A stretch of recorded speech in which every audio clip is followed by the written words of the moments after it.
So, meron akong file. Itong PDF, nandyan yan sa computer ko. So, nag-open siya. Yan.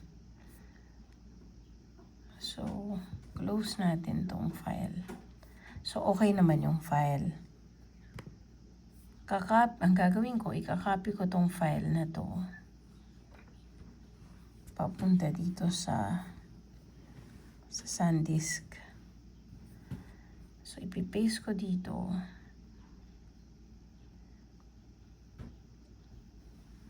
Yan.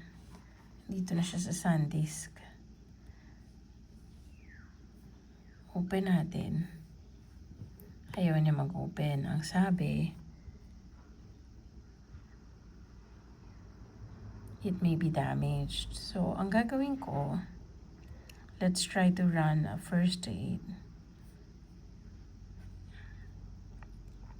Dito sa SanDisk, 128 gigabyte.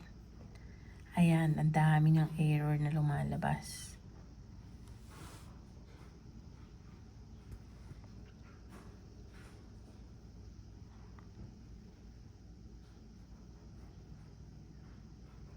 So, those are all the errors.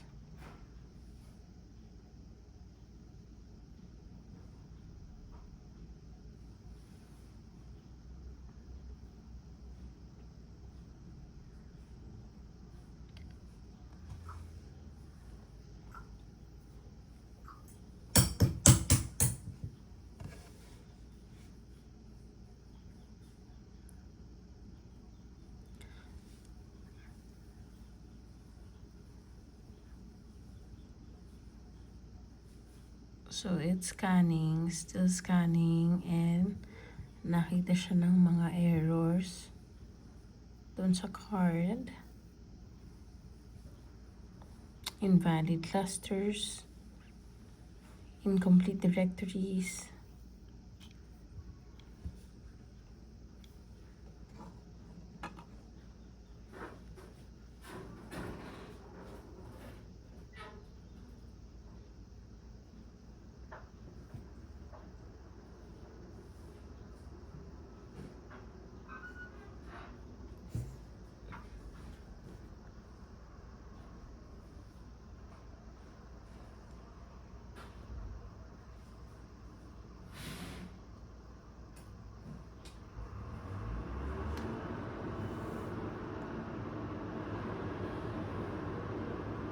Ayan, until now, hindi pa rin tapos. Sobrang daming nakikita.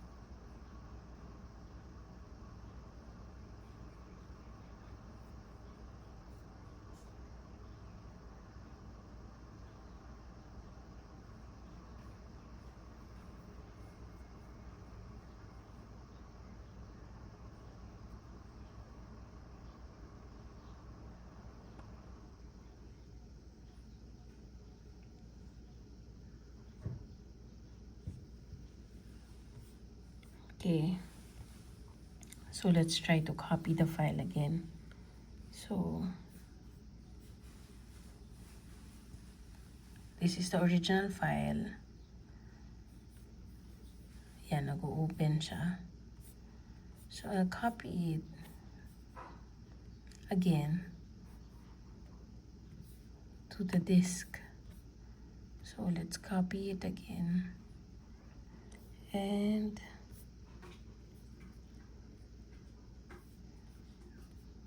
let's delete the old one first. Then let's paste here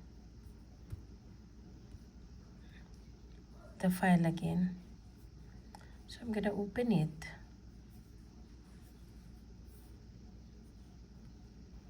Yan, it cannot open now.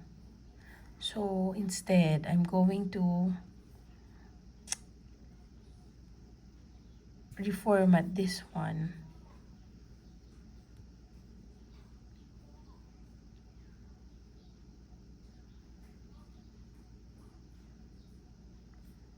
So it should be reformatted now. It says 134, pero dapat 128 lang yun eh.